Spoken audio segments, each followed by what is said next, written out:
నేను పనిచేసే సంస్థ దగ్గరలో దారిలో ఒక రోడ్ ఉంటుందండి. ఆ రోడ్‌లో 2 లేన్స్ ఉన్నాయి. ఒకటి స్ట్రెయిట్‌గా వెళ్ళే లేను, ఒకటేమో లెఫ్ట్ టర్న్ తీసుకునే లేన్. ఓకే. నేను స్ట్రెయిట్ లేన్‌లో ఉన్నాను. ఓకే. నా పక్కన ఒక శ్వేతజాతీయురాలు వచ్చి కారు ఆగింది. రెడ్ సిగ్నల్ పడింది. సో, ఆవిడ కారులో నుంచి ఏదో నా పైన అగ్రెసివ్‌గా మాట్లాడుతూ కనిపిస్తుంది. అయితే ఇక్కడ మనం అడ్డగోలుగా కారు విండోస్ ఓపెన్ చేయకూడదు. అంటిల్ అన్లెస్ వాళ్ళేమైనా ఎమర్జెన్సీలో ఉంటే తప్ప. కానీ ఆవిడ మీద నా మీద ఏదో అరుస్తుంది. నేను పట్టించుకోలేదు. ఎందుకంటే మనకు సంబంధించిన వ్యక్తి కాదు, ఎవరు కాదు కదా! ఎందుకు మనం పట్టించుకోవాల్సింది, రియాక్ట్ కావాల్సిన అవసరం లేదనిపించేసేసి నేను ఆమె వైపు చూడట్లేదు. ఇంతలో ఆవిడేం చేసిందంటే ఆమె కారు విండో కింది డౌన్ స్లైడ్ చేసింది. చేసేసి నా కారు మీద ఉమ్మేసిందండి. నేను షాక్ అసలుకు. ఎవరో ఆవిడ నా మీద కారు ఉమ్మేయడానికి. సో, నాకు ఎంత కోపం వచ్చేసిందంటే అసలుకు తట్టుకోలేకపోయాను అసలుకు. ఇంతలో గ్రీన్ సిగ్నల్ పడింది. సో, సరే అదేదో ఉమ్మేసింది కదా! నేను కారు వాషింగ్ స్టేషన్ దగ్గరలోనే ఉంది. సరే వెళ్ళి మన కార్ వాషింగ్‌కి వెళ్దామని నేను అనుకున్నాను. నేను ముందుకు వెళ్తున్నాను. ఆవిడ ఏం చేసింది, లెఫ్ట్ లేన్‌లో ఉంది కదండీ! లెఫ్ట్ టర్న్ సిగ్నల్ చేసుకోవాల్సింది. ఆవిడ వెళ్ళేసేసి నా కారు ముందు వెళ్ళేసేసి సడెన్‌గా ఆపేసేసింది. కారు ఆపేసేసింది. వెనకాల నా కార్స్ కూడా ఆగిపోయినాయి. ఆవిడ కారు ఆపేసి డోర్ ఓపెన్ చేసేసింది. నాకు ఏదో ఏమన్నా గన్ తీసుకొని వచ్చేసి ఏమన్నా ఫైర్ ఏమైనా ఓపెన్ చేస్తా అనేసి కాస్త నేను భయపడ్డాను. అయితే ఆవిడ కారు దిగేసేసేసి మళ్ళా కింద ఉమ్మేసిందండి. కారు మొత్తం కిందికి దిగేసి రోడ్డు మీద ఉమ్మేసిందండి. ఉమ్మేసేసి ఒక బ్యాడ్ పదంతో, ఎఫ్ వర్డ్‌తో ఉపయోగించే పదం ఉంటుంది కదండీ! ఆ పదాన్ని ఉపయోగించేస్తూ చీటింగ్ ఇండియన్స్ అనేసేసేసి సీరియస్‌గా తిట్టేసింది. నేనైతే అసలుకు ఏం చేయాలో నాకు అర్థం కాలేదు. కాసేపు ఆమె కారును రికార్డ్ చేశాను. ఆవిడ ఇక తర్వాత వెళ్ళిపోయింది ముందు. నేను కాస్తంత వరకు ఫాలో అయ్యాను. తర్వాత ఆవిడ వేరే డైరెక్షన్ తీసుకొని వెళ్ళిపోయింది. నేను జాబ్ ప్లేస్‌కి వెళ్ళేసేసేసి కాస్త విచారంగా అనిపించేసరికి నా కొలీగ్స్ అడిగారు అన్నట్టు. "ఏమైంది శివ అసలుకు అలా డల్‌గా ఉన్నావేంటంటే" నేను జరిగిన సంఘటన చెప్పాను. ఆవిడ ఇలా సడన్‌గా చీటింగ్ ఇండియన్స్ అని తిట్టేసరికి నేను బాధపడ్డాను అంటే, "ఓహ్! నీకు ఈ వార్త తెలీదా?" అనేసి అడిగారు నా ఫ్రెండ్స్. ఏంటి అంటే కాలిఫోర్నియాలో ఉన్నటువంటి యాపిల్ సంస్థలో మన తెలుగు వాళ్ళు దగ్గర 180 మంది దాకా వాళ్ళ మీద కేసు ఫైల్ చేసేసింది. వాళ్ళంతట వాళ్ళు రిటైర్ అవుతారా లేదా మిమ్మల్ని కేసు పెట్టేస్తా అంటే జైలుకి వెళ్తారు అనేసి అంటే వాళ్ళు రిటైర్మెంట్ తీసేసుకున్నారు. అంటే రిటైర్మెంట్ కాదు, వాళ్ళంతలో వాళ్ళు జాబ్ నుంచి వెళ్ళిపోయారట. ఆ విషయం నాకు తెలియదు అసలు. వాస్తవం చెప్తున్నా, ఆ విషయం నాకు తెలియదు. అప్పుడు నేను న్యూస్లో చూశాను అన్నట్టు ఏంటి అనేసి. నా ఫ్రెండ్స్ ఏమో తెల్లవాళ్ళు. సో, నాకు ఎట్లా అనిపించేస్తుంది అంటే అసలుకు ఈ తెల్లవాళ్ళందరి గురించి వాళ్ళకి న్యూస్ తెలిసింది. ఎందుకంటే వాళ్ళు అమెరికన్ న్యూస్ బాగా చూస్తారు. నేనేమో కొంచెం అమెరికన్ న్యూస్ చూస్తుంటా కానీ ఎక్కువ తెలుగు న్యూస్ చూస్తూ ఉంటాను మన రాష్ట్రాల గురించి. సో, వాళ్ళు చెప్పిన తర్వాత నేను షాక్ అయ్యాను అసలుకు. ఈ న్యూస్ అన్ని విన్న తర్వాత నాకు చాలా బాధ అనిపించేసిందండి. అయితే ఇవన్నీ ఇట్లాంటివి చేస్తారని నాకు తెలుసు. కానీ మనం ఎక్కువగా ఏం పట్టించుకోము అలాంటివి అసలుకు. అయితే నాకు ఈరోజు నా కారు మీద ఉమ్మేసిన తర్వాత అది ఇది ఎప్పుడు అప్పుడు ఇది యాపిల్ జరిగిన సంఘటనలో అప్పుడు ఉమ్మేసింది. నేను పెద్దగా పట్టించుకోలేదు. సర్లే ఎందుకులే అనేసి అనుకున్నాను. కానీ మళ్ళీ ఈరోజు ఫెన్నీ మే అనేసేసి నేషనల్ మోర్గేజ్ ఆర్గనైజేషన్ ఒకటి ఉంటుందండి. దాంట్లో దాదాపు 700 మంది దాకా ఫైర్ చేసి పడేసింది.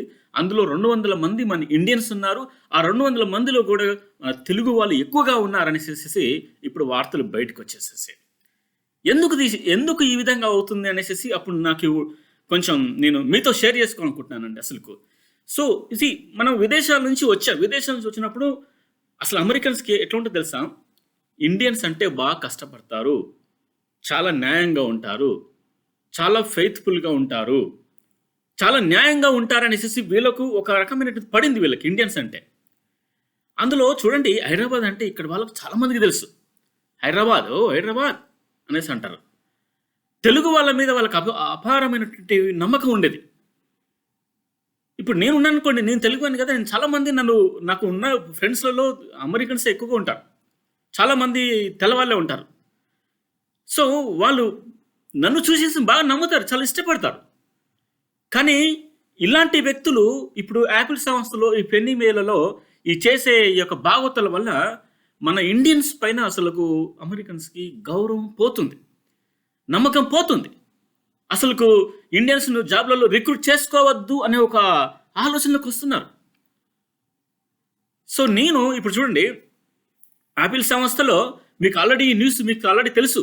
నేను చెప్పలేదు. కానీ ఈ పెన్నీ మే ఇప్పుడు నేషనల్ మోర్గేజ్ ఆర్గనైజేషన్‌లో జరిగినటువంటి ఆ సంఘటన, యాపిల్ సంఘటన కూడా సేమ్ అసలు. బేసికల్‌గా ఏం జరుగుతుందంటే చూడండి, నేను ఇక్కడ ఇట్లాంటివి చాలా చూశాను. చూసిన తర్వాత అసలుకు మీతో నేను షేర్ చేసుకోవాలనుకుంటున్నానండి. అసలుకు నేను 3 ముఖ్యమైన విషయాలు షేర్ చేసుకోవాలనుకుంటున్నాను. అసలుకు నేను వెనకాడట్లేదండి. ఎవరైనా సరే శిక్షార్హులే. తప్పు చేస్తే శిక్షార్హులే. యాపిల్ సంస్థలో ఈ పెన్నీ మేలలో పనిచేస్తున్న వాళ్ళు ఏం చేస్తున్నారు, మన ఇండియన్స్ ఏం చేస్తున్నారంటే, మేము చారిటీకి డబ్బులు ఇస్తాము. బయట ఒక నాన్ ప్రాఫిట్ ఆర్గనైజేషన్ మేము డబ్బులు ఇస్తాము, మేము దానం చేస్తాము. దానం చేస్తామంటే ఆ కంపెనీ వాళ్ళు ఏం చేస్తున్నారు, యాపిల్ కంపెనీ వాళ్ళు, ఓహో మీరు మా కంపెనీలో పనిచేస్తున్నారు, మీరు దానం చేస్తున్నారు కదా, మేము దానికి ఈక్వలెంట్గా మేము కూడా మేము డబ్బులు ఇస్తాం అనేసి వాళ్ళు చెప్తారు అన్నట్టు. దానివల్ల ఆ కంపెనీకి లాభం ఉంటుంది, చెప్తారు అది కూడా. సో వీళ్ళు ఏం చేస్తున్నారు, ఈ డబ్బులు ఒక $1000 ఒక చారిటీకి ఇచ్చారనుకోండి. ఈ చారిటీ ఎవరు అనుకున్నారనుకోండి, మన ఇండియన్ చారిటీసే అవి. చైనీస్ చారిటీస్ ఇక్కడ ఇన్వాల్వ్ అయ్యింది. ఇండియన్స్, చైనీస్ వీళ్ళందరూ ఏం చేస్తారంటే, ఇండియన్స్, చైనీస్ చారిటీకి సంబంధించినటువంటి సంస్థలలో వీళ్ళు ఏం చేస్తున్నారు, ఒక $1000 ఇస్తున్నాం ఎగ్జాంపుల్ చెప్తున్నా, ఒక నెంబర్ $1000 ఇస్తారు ఆ చారిటీకి. ఆ పేపర్స్ అని తీసుకొచ్చేసేసి ఈ కంపెనీకి, యాపిల్ కంపెనీ కానీ, ఈ పెన్నీ మే కంపెనీ కానీ వాళ్ళు సబ్మిట్ చేస్తారు. ఈ కంపెనీ వాళ్ళు ఏం చేస్తారు, దానికి సమతులంగా $1000 వాళ్ళు ఇచ్చేస్తారు. వీడేం చేస్తున్నాడు, ఇచ్చినవాడు ఆ $1000 వాడు చారిటీకి ఇచ్చినట్టు ఇచ్చేసేసి $1000 వాళ్ళ నుంచి తీసేసుకుంటున్నాడు. ఓకేనా. ఇప్పుడు కంపెనీ నుంచి $1000 లేని కదా వీని తరపున. ఈ $1000 వెళ్ళిన తర్వాత ఆ చారిటీ దగ్గరికి వెళ్ళి మళ్ళీ వీడేం చేస్తున్నాడంటే, నీ చారిటీకి నేను $1000 ఇప్పించాను కదా, మన ఒప్పందం ప్రకారం 800 నాకి ఒక 200 తీసేసుకో అని వాడు చెప్తున్నాడు. సో ఇప్పుడు ఏమైంది, ఇప్పుడు వీడు $1000 వీడికి $1000 వచ్చినాయి, కంపెనీ నుంచి వచ్చినటువంటి $1000లో 800 మళ్ళీ కొట్టేశాడు. ఇప్పుడు ఏం చేశాడు, నా దగ్గర పేపర్స్ ఏమున్నాయి, నేను చారిటీకి డబ్బులు ఇచ్చాను, యాపిల్ కంపెనీ నుంచి నేను చారిటీకి డబ్బులు ఇప్పించాను అనేసి అన్ని ప్రూఫ్స్ ఉన్నాయి కదా. ఇప్పుడు మళ్ళీ ఏం చేస్తున్నాడు వీడు, ట్యాక్స్ ఫైలప్ చేసేటప్పుడు నేను ఈ దానాలు చేశాను కాబట్టి నాకు ట్యాక్స్ ఎగ్జంప్షన్ ఇవ్వండి అనేసి గవర్నమెంట్ని అడుగుతాడు. గవర్నమెంట్ కూడా ఏం చేస్తుంది, ఓహో వీడు చాలా మంచి పని చేశాడు, సో కాబట్టి వీని దగ్గర మనం ట్యాక్స్ ఎక్కువ తీసుకోకూడదు, వీడు కట్టిన ట్యాక్స్లలో మనం తిరిగి ఎక్కువ రిటర్న్ ఇద్దాము అనేసి గవర్నమెంట్ IRS వాళ్ళు కూడా వీనికి ఎక్కువ డబ్బులు ఇచ్చేస్తారు అన్నట్టు.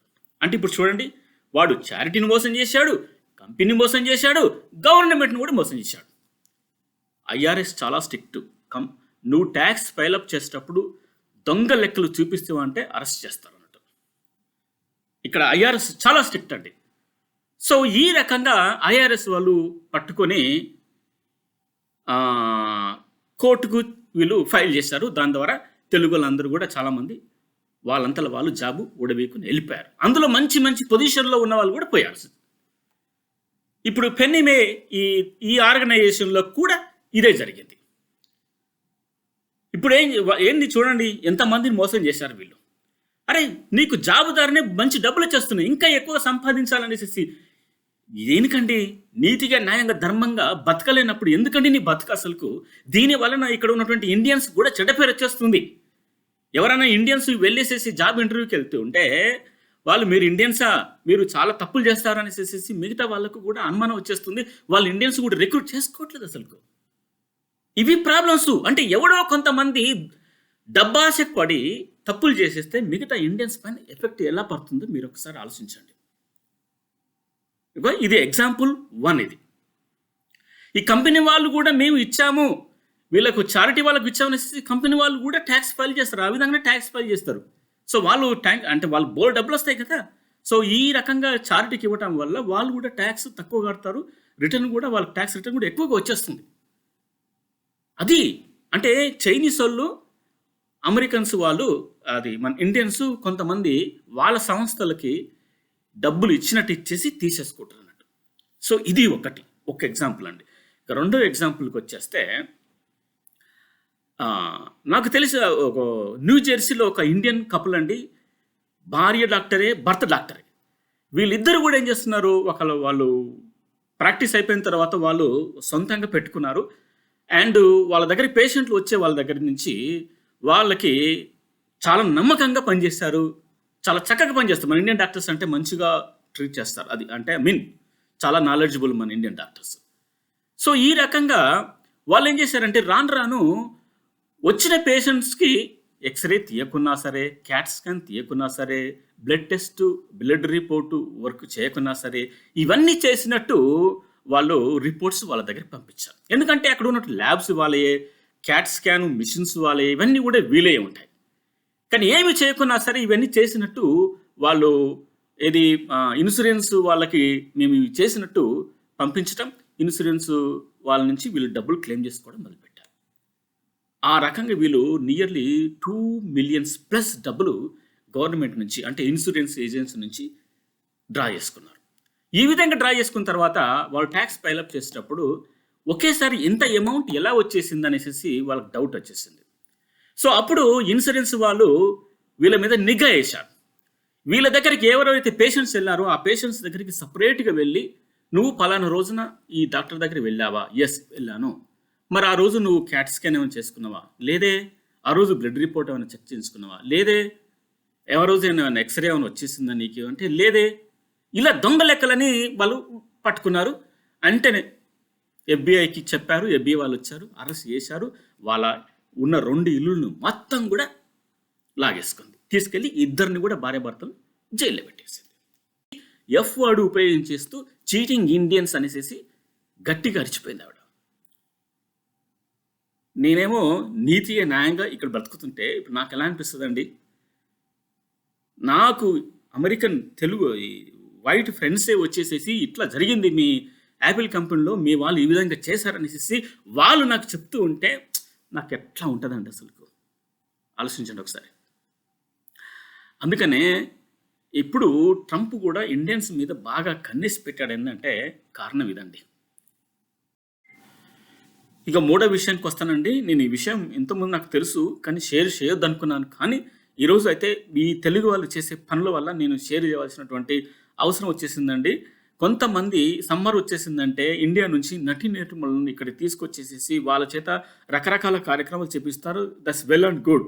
కానీ కొంతమంది సీరియల్ నుంచి వచ్చినటువంటి ఆడవాళ్ళని ముఖ్యంగా ఇక్కడికి వచ్చిన తర్వాత వాళ్ళని ఈ యొక్క అంటే ఇంకా దాన్ని ఏమంటారండి, రాత్రి వాళ్ళతో గడపడం వల్ల ఒక్కొక్కరి దగ్గర $3,000 వసూలు చేసి అదొక రకంగా నడిపించారండి. ఇంకా నేను ఏం చెప్తున్నానో మీకు అర్థమైంది అనుకుంటాను. ఇలాంటి భాగవతాలు కూడా చేస్తున్నారు. ఎందుకు చేస్తున్నారు అనేది నాకు అసలు బోధపడని విషయం. నువ్వు వచ్చిన తర్వాత మంచిగా బ్రతుకుతున్నావు. ఈ బ్రతుకుతూ నువ్వు సంతోషాన్ని గడపాల్సింది పోయి ఇలాంటి పనులు దేనికోసం చేస్తున్నావు? ఎంత డబ్బు కోసం చేస్తున్నావు అసలు? ఈ విధంగా డబ్బు సంపాదించడం అనేది పద్ధతేనా అసలు? చీచి అనిపించేస్తుందండి అసలు. I'm sorry to say this. కానీ కొంతమంది ఆ విధంగా చేస్తున్నారు. ఈరోజు నాకు ఏది యాపిల్లో జరిగిన సంఘటనలో అప్పుడు నా కారు మీద ఉమ్మేసిన తర్వాత ఇన్ని సంవత్సరాలుగా నేను అమెరికాలో ఉంటున్నాను. ఎప్పుడు కూడా నా మీద ఎవ్వరు కూడా ఎలాంటి దాడులు చేయలేదు, ఎలాంటి అవమానాలకు గురి కాలేదు అసలు. ఈ యాపిల్ ఇన్సిడెంట్తో నా మీద నా కారు పైన ఉమ్మేసేసరికి నేను ఆ రోజు బాధపడ్డాను. కానీ ఈరోజు ఈ ఫెనీ మేలో జరిగినటువంటి సంఘటన బేస్ పరంగా నాకు నేనైతే ఎక్స్ప్లోర్డ్ అయ్యానండి.